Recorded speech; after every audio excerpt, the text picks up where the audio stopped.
La semana pasada compartí el mensaje de Corinto a Estados Unidos y hoy corresponde la segunda parte. Y estudiamos de que la ciudad de Corinto era una ciudad muy parecida a nuestro querido United States. Era una ciudad muy liberal, igual que United States. Era una ciudad llena de cultos y religiones, igual que Estados Unidos. Era una ciudad donde se exaltaba el conocimiento humano, igual que en Estados Unidos. Era una ciudad que amaba la retórica, que es la capacidad de defender una idea de manera elocuente, igual que aquí en Estados Unidos. Era una ciudad que exaltaba y celebraba la depravación, igual como en muchas ciudades de Estados Unidos. Era una ciudad que en nombre de la diversidad e inclusión se le daba la razón a cualquier locura. Era una ciudad donde la autopercepción era el colmo de cómo la realidad era trastornada. Era una ciudad donde el empoderamiento era una versión envenenada del humanismo, igual como lo es hoy en día.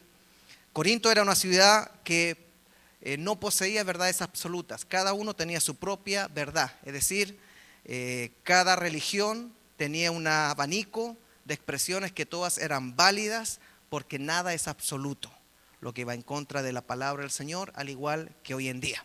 Ahora la pregunta era, ¿cómo entonces el apóstol Pablo hubiera predicado en Estados Unidos hoy en día?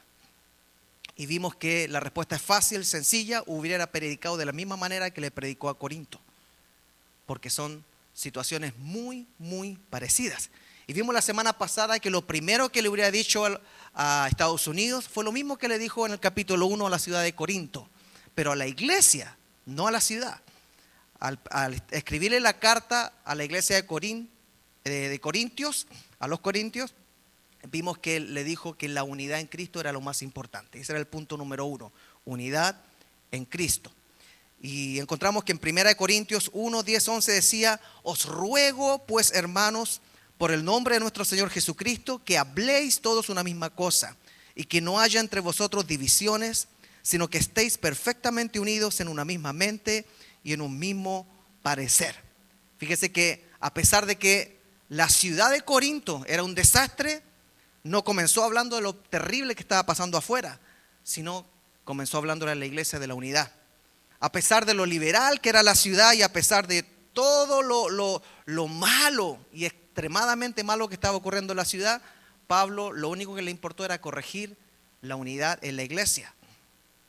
Entonces el llamado fue a que la iglesia debería ser una iglesia que adora colectivamente, que ora colectivamente, que escucha la palabra de Dios colectivamente, como lo estamos haciendo nosotros, que debieran ser una iglesia que reconoce autoridad, que se compromete con la obra de Dios, que no habla mal del hermano o de la hermana, que no habla mal de los líderes, de los pastores, que abraza y comparte la visión pastoral, que procura el bienestar de los niños, los jóvenes, los ancianos. Eso era lo que Pablo le estaba diciendo. A pesar de que el mundo se haga pedazos afuera, ustedes deben comenzar siendo unidos. Esa es la forma en que la iglesia refleja la unidad. Y hermano, hermana, la unidad es atractiva. Si es que nos ven unidos, vamos a hacer una iglesia atractiva y como consecuencia el mundo va a creer y se va a cumplir la palabra que oró Jesús, que dijo que también ellos sean uno en nosotros para que el mundo crea que tú me enviaste. Pero lamentablemente los pleitos y los conflictos siempre terminan alejando a las personas del evangelio de la cruz. Eso lo vimos la semana pasada. Estoy tratando de dar un repaso. Y número 2, la semana pasada vimos que lo segundo que el apóstol Pablo quiso hablarle a la iglesia en Corinto fue que debían tener una vida centrada en la cruz de Cristo. Jesús en Marcos 14:7 dijo lo siguiente: a los pobres siempre los tendrán entre ustedes y cuando quieran podrán hacer por ellos algo bueno, pero a mí no siempre me tendrán. Esta palabra de Jesús lo que están diciendo es que no deben olvidar el propósito de la iglesia, que es lo mismo que Pablo les estaba diciendo a los hermanos de Corintios. Les dijo: no pueden alejarse del evangelio que es Cristo resucitado, que es Cristo proclamado vivo. Entonces dijimos que la iglesia vive y existe para glorificar a su Creador y a su Salvador, que la iglesia existe para predicar salvación a los perdidos, que la iglesia existe para sanar, restaurar, liberar de las cadenas del pecado. y que la iglesia existe como una embajadora que reconcilia al mundo con Dios. Eso fue lo que vimos la semana pasada. Ahora corresponde el punto número 3. Y el punto número 3 es un problema de dones en la iglesia. Alguno me va a decir, ¿a poco pueden haber problemas en la iglesia por los dones? Pues Pablo tuvo que enfrentar una realidad que era muy dura en la iglesia de Corinto. Y es que abundaban los dones espirituales, pero eran carnales. Entonces debemos comenzar explicando qué son los dones para los que no entienden los dones. Y los dones se definen como los dones del Nuevo Testamento, que son capacidades sobrenaturales otorgadas por el Espíritu Santo a los creyentes para la edificación de la iglesia y la proclamación del Evangelio. Son herramientas que el Espíritu Santo entrega para capacitar a la iglesia. Ahora veamos cuál era la situación en la ciudad de Corinto, especialmente en la iglesia de Corinto. Primera de Corintios 1:7 dice, Pablo describiéndolos: ahora tienen todos los dones espirituales que necesitan, mientras esperan con anhelo el regreso de nuestro Señor Jesucristo. Esto es algo increíble, ya que el apóstol Pablo comienza halagando a la iglesia, diciéndole: ustedes tienen todos los dones. ¿Se imaginan que le dijeran eso a Iglesia Creekside? Ustedes tienen todos los dones habidos y por haber. Les tiró las flores. Pero ¿qué pasa? Al mismo tiempo, después en el capítulo 13, después de halagarlos, les dice que tienen un gran problema en esa iglesia. Aún con todos los dones que tenían, eran una iglesia carnal. Primera de Corintios 3, verso 1 dice: de manera que yo, hermanos, a los mismos que le dijo que tenía todos los dones, le dice: no pude hablaros como a espirituales, sino como a carnales, como a niños en Cristo. Os di a beber leche y no vianda, o sea, no alimento sólido, porque aún no erais capaces, ni sois capaces con todos los dones que tienen, ni sois capaces todavía, porque aún sois carnales. Pues habiendo entre vosotros celos, contiendas y disensiones, ¿no sois carnales y andáis como hombres? Amada iglesia, escuche esto con toda su atención, por favor. Esta situación es un gran dilema doctrinal que tenemos hasta hoy en día. Y este dilema es cómo la iglesia, que se ve muy espiritual, que se ve muy activa espiritualmente, con muchos dones, con muchas manifestaciones del Espíritu, puede ser una iglesia carnal. ¿Cómo es posible eso? Eso lo explica Jesús mismo cuando dice en Mateo 7: muchos me dirán en aquel día, el día final: Señor, Señor, ¿no profetizamos en tu nombre? Y en tu nombre echamos fuera demonios, y en tu nombre hicimos muchos milagros. Y entonces les declararé, dice Jesús: nunca os conocí, apartaos de mí, hacedores de maldad. Ahora, yo quisiera preguntar algo, porque no se trata de tirarle barro a la iglesia en Corinto solamente. Sería injusto nosotros después de 2000 años tirándole barro. La pregunta es: ¿cuál cree usted que es el estado actual de la iglesia? La iglesia cristiana en general. ¿Será que todavía hay iglesias muy espirituales, pero que se comportan carnalmente? ¿Será que hoy hay iglesias que cantan como ángeles el domingo, pero se comportan como verdaderos demonios durante la semana? ¿No será que la frase "no todo lo que brilla es oro" también aplica para la iglesia en estos días? Amada iglesia Creekside, iglesia de Cristo, escucha esto por favor y grábelo en su corazón. Para estar en paz con Dios no se necesitan los dones. Para estar en paz con Dios no se necesita ser parte de un show. Para estar en paz con Dios no se necesita ser un exorcista cristiano. Para estar en paz con Dios no se necesita ser un curandero cristiano. Para estar en paz con Dios no se necesita ni siquiera ser un gran predicador. Para estar en paz con Dios no se necesita ser el que más da para la iglesia. Para estar en paz con Dios no se necesita andar caminando en el aire como si fuéramos tan tan espirituales. Para andar en paz con Dios no se necesita ningún don de sospecha ni de profecía contra los hermanos. Para estar en paz con Dios no se necesita ser un sabiondo de la palabra. Para estar en paz con Dios no se necesita ser un depurado teólogo. Para estar en paz con Dios no se necesita ser un gran maestro. Para estar en paz con Dios ni siquiera se necesita ser un profeta. Para estar en paz con Dios se necesita ser un hombre y una mujer nueva. Haber sido mudado a un nuevo hombre y a una nueva mujer. O sea, para estar en paz con Dios se necesita haber nacido de nuevo. Nicodemo tenía muchos dones, pero Jesús le dijo: debes nacer de nuevo. Lo que nace de la carne, carne es. Y lo que nace del espíritu, espíritu es. Y es el nacimiento espiritual. Para estar en verdadera paz con Dios debemos evidenciar 2 Corintios 5:17, que dice: de modo que si alguno está en Cristo, nueva criatura es. Las cosas viejas pasaron y he aquí todas son hechas nuevas. Amada iglesia, el verdadero testimonio cristiano de una persona es que no se comporta como carnal durante la semana, ni contesta como carnal, ni se mueve como carnal, ni actúa como carnal.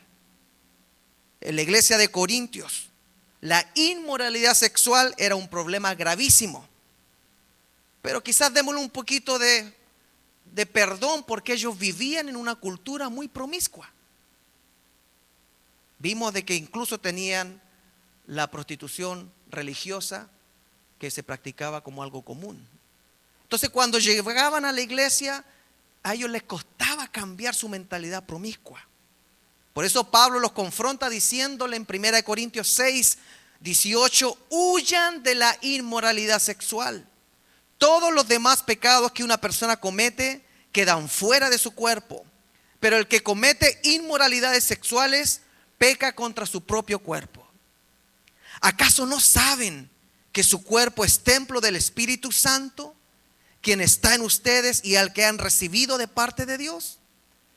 Ustedes no son sus propios dueños, fueron comprados por un precio. Por tanto, glorifiquen con su cuerpo a Dios. Mire lo que le decía a los corintios el apóstol Pablo. Ahora, ¿cuál es la solución al problema? Pablo explica y aclara que el problema de fondo en la iglesia de Corintios, con los corintios, era que tenían muchos dones, pero los practicaban sin amor. No entendían el concepto de amor porque venían de una cultura que el amor significaba gratificación personal. Carecían del entendimiento verdadero de lo que es el amor ante los ojos de Dios. Por eso, cuando Pablo decide hablar del amor, no se refiere a una frase cliché como la que dijo el expresidente Barack Obama: amor es amor, que terminó siendo una licencia para el desenfreno sexual. Cuando el Pablo habla del amor, escribió 1 Corintios 13 y dijo: si hablo en lenguas humanas y angélicas, pero no tengo amor, no soy más que un metal que resuena o un platillo que hace ruido. Verso 4 escribió: el amor es paciente, el amor es bondadoso, el amor no es envidioso, ni presumido, ni orgulloso. No se comporta con rudeza, no es egoísta, no se enoja fácilmente, no guarda rencor. El amor no se deleita en la maldad, sino que se regocija con la verdad. Todo lo disculpa, todo lo cree, todo lo espera, todo lo soporta. ¿Se ha preguntado alguna vez, después de leer este archi recontra mega conocido capítulo del amor, por qué Pablo escribe eso? Porque eso es lo que estaba viendo en la iglesia de Corintios. Por eso escribe precisamente eso. ¿Qué es lo que estaba viendo en la iglesia de Corintios? Que estaba lleno de dones espirituales. Estaba viendo hermanos y hermanas que eran impacientes, hermanos y hermanas que no eran bondadosos, hermanos y hermanos que eran envidiosos, presumidos y orgullosos, Hermanos y hermanas que se comportaban con rudeza, pero tenían dones. Hermanos y hermanos que eran egoístas, que se enojaban fácilmente. Gracias a Dios no hay de esos acá. Hermanos que guardaban rencor. Hermanos que se deleitaban en la maldad, al punto de que Pablo llega a decirle de que muchos se sienten orgullosos de que un hijo haya tomado a la madrastra como esposa. Pablo veía en esa iglesia de Corintios llena de dones, una iglesia que no se regocijaba con la verdad, sino que le gustaba andar con chismes y mentiras. Una iglesia que no disculpaba a nadie. Una iglesia que no creía en las personas. Una iglesia que no esperaba nada. Una iglesia que no soportaba nada. Por eso termina diciéndole todo esto. El amor es paciente, bondadoso, no envidioso, ni presumido, ni orgulloso. No tiene rudeza, no es egoísta, no se enoja fácilmente, no guarda rencor, no se deleita en la maldad, sino que se regocija en la verdad. Todo lo disculpa, todo lo cree, todo lo espera, todo lo soporta. Amada iglesia de Corintios, por favor entiendan que esa es la versión del amor que Dios quiere ver en ustedes. Pablo, sabiendo que la iglesia de Corintios era espiritual, porque comenzó chuleándolos, diciéndole, ustedes tienen todos los dones, pero después en el capítulo 13 le dice, pero no les puedo hablar como espirituales, porque son carnales. Él decide utilizar estas cartas para aclararles lo que verdaderamente era importante para Dios. ¿Y qué es lo verdaderamente importante para Dios? Es que todo lo que hagamos, ya sea dado por Dios como dones, como virtud, como trabajo, todo lo que somos, lo hagamos por amor para Dios, lo entreguemos por amor y lo ofrezcamos por amor hacia Dios y a los demás. Amada iglesia, escucha esto: los dones, las capacidades especiales que Dios da no son nada si no son practicados por amor a Dios y por amor al prójimo. Por eso no me cabe duda de que la iglesia de hoy es una iglesia muy parecida a la iglesia de Corintios. ¿Cuál es la esperanza que tenemos? Es que nosotros podemos hacer la diferencia.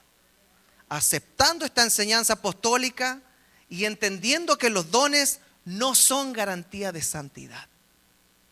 Voy a repetirlo.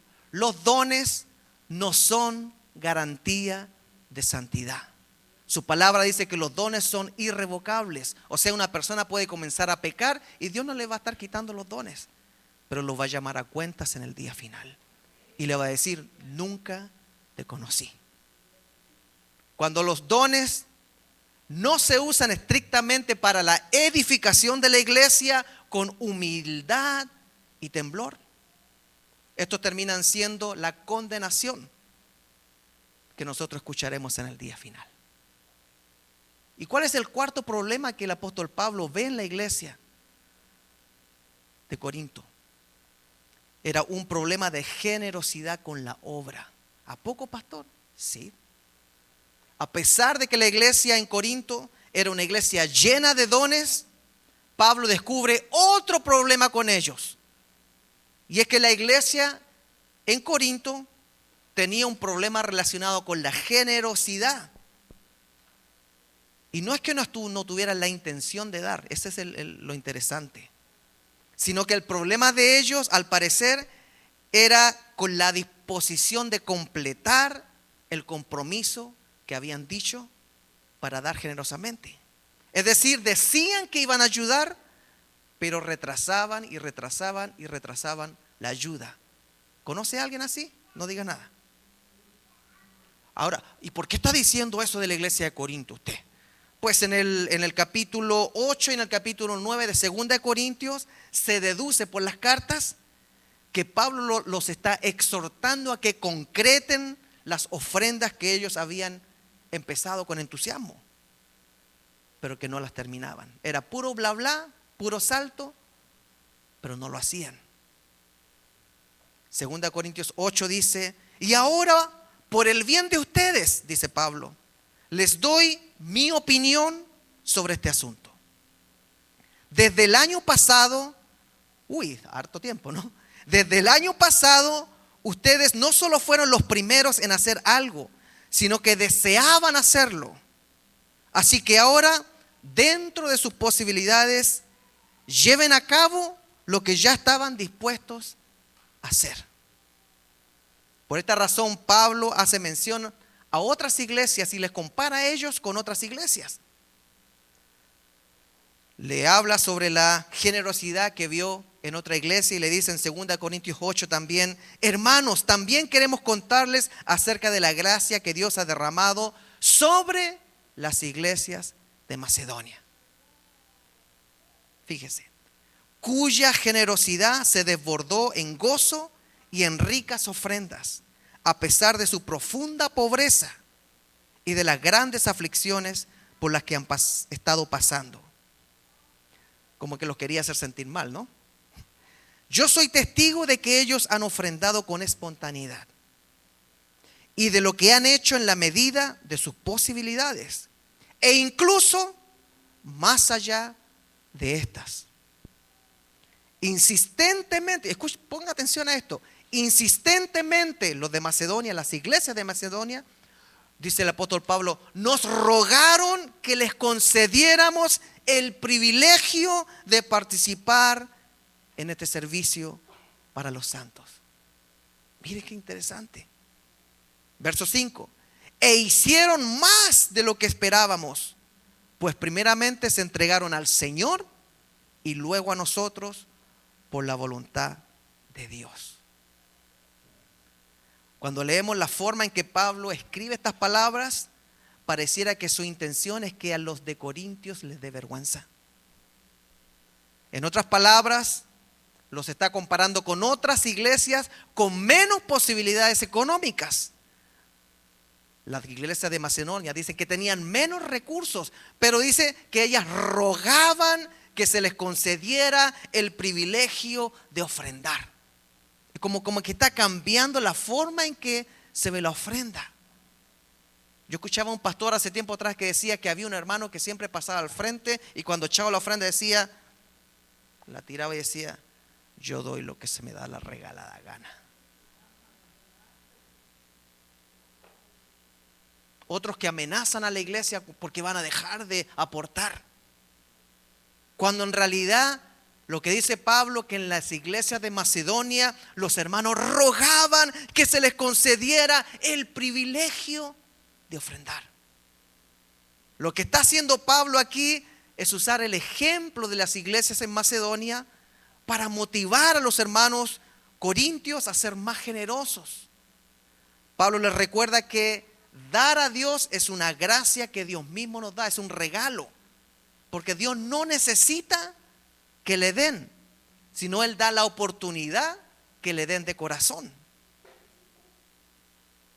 2 Corintios 8 dice, por eso le rogamos a Tito, hablando Pablo, completar la obra de gracia que ya había comenzado entre ustedes. O sea, el pastor Tito fue enviado a Corinto para completar esa ofrenda. Por lo tanto, ya que ustedes sobresalen en todo, vuelve a tirarle unas flores. Mire qué astuto el apóstol Pablo. Los chulea y después le manda el golpe, ¿no? Por lo tanto, le dice a los corintios, ya que ustedes sobresalen en todo, es decir, la fe, ¿para qué hablar? En palabra, ustedes son tremendos. En conocimiento, wow. En todo esmero, ustedes son cachilupi, iba a decir. Y en su amor por nosotros, ni se diga. Y aquí le dice, pero sobresalgan también en este acto de amor. O sea, tenían muchas cosas buenas. Pero Pablo en las cartas a los corintios le dice, ustedes son carnales y son tacaños. Iba a decir de cierta ciudad en México que son, pero me dijeron que no dijera eso. Yo no lo dije. Mire qué interesante. En 2 Corintios 8, Pablo comienza reconociéndole en lo que sobresalen. Le dicen, ustedes son tremendos en la fe, en palabra, en conocimiento, un cariñito, en esmero, por nosotros. Qué linda la iglesia. Y después le dice, pero sobresalgan en algo. en el acto de amor de ser generosos. Una vez más queda claro que la iglesia de los Corintios, tenía muchos dones, pero le faltaba amor. Los practicaban sin amor.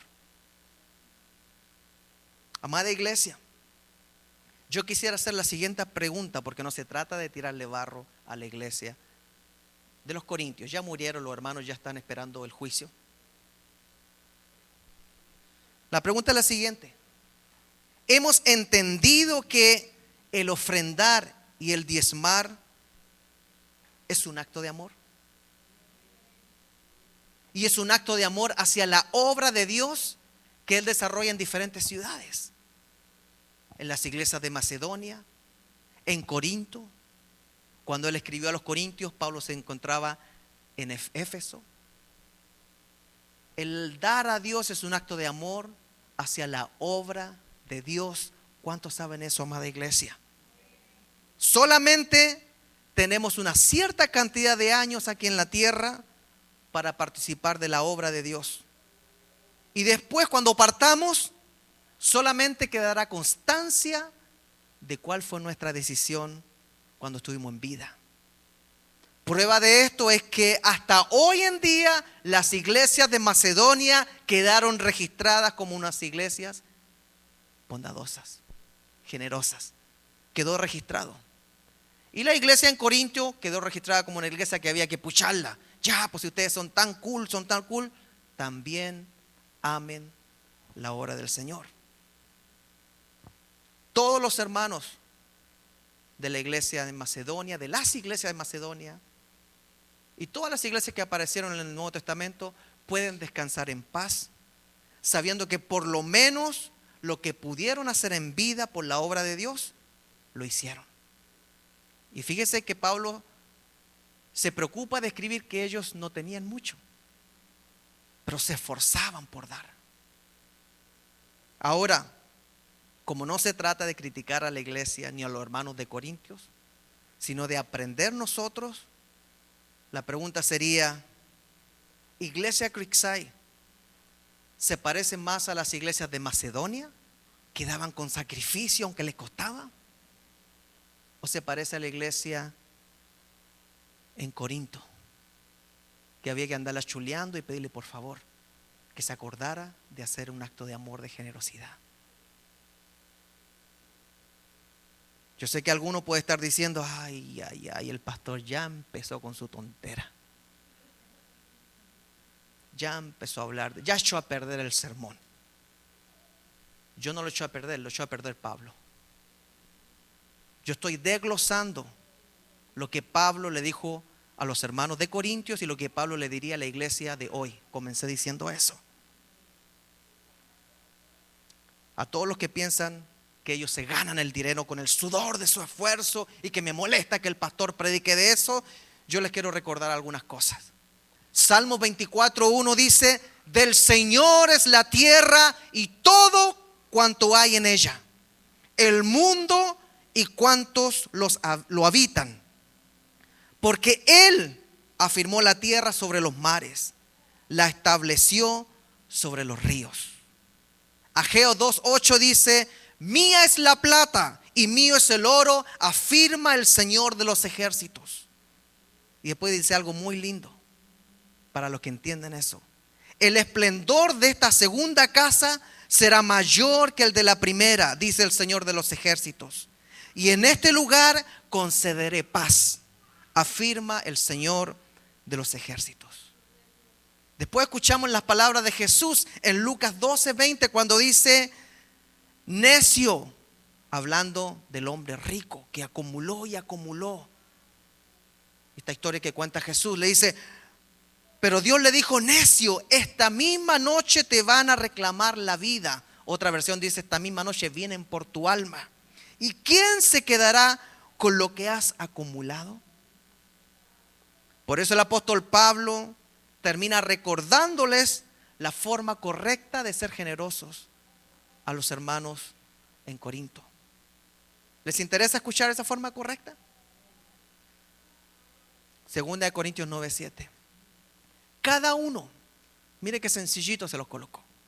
Cada uno dé como propuso en su corazón, no con tristeza, ni por necesidad, porque Dios ama al dador alegre. Muchos han cambiado la última frase y dicen porque Dios bendice al dador alegre, colocando la idea de que si yo doy me devuelve más o igual por lo menos. Pero lo que dice la palabra es que Dios ama a los que dan alegremente para la obra de Dios. Si lo bendice o no lo bendice es asunto del Dios que ama. ¿Qué quiere usted? ¿Que Dios lo ame o que Dios le dé y le dé y le dé y le dé? Conclusión. La aplicación de la carta a los Corintios para nosotros, la iglesia del siglo XXI, del año 2025, es la siguiente. Escucha, amada iglesia. Los dones son para la edificación de la iglesia solamente y se deben practicar por amor a Dios y por amor a los hermanos. Los dones no son una señal de madurez espiritual. Podemos equivocarnos. Nuestra generosidad, amada iglesia, queda registrada. Siempre cumplamos lo que hemos prometido a Dios. Por eso Pablo le dice a los hermanos de Corintios, cumplan lo que dijeron el año pasado. Siempre demos con alegría. Es la recomendación del apóstol Pablo, porque Dios ama al dador alegre. Y Dios se entristece con el dador que le duele el estómago.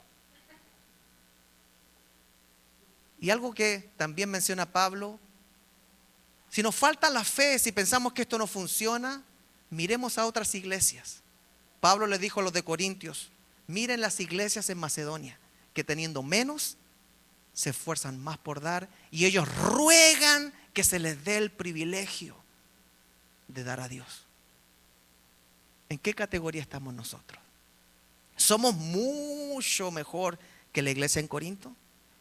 Nos hemos acostumbrado a ver una iglesia espiritual porque anda saltando, cayéndose, dándole chiripiolca a algunos hermanos, como ángeles en la iglesia, pero como demonios en nuestras casas. Dios tenga misericordia de nosotros y nos haga entender con el mismo mensaje que Pablo le predicó a la iglesia de Corintios, que nosotros estamos en la misma categoría, necesitados de Dios. Pongámonos de pie, por favor.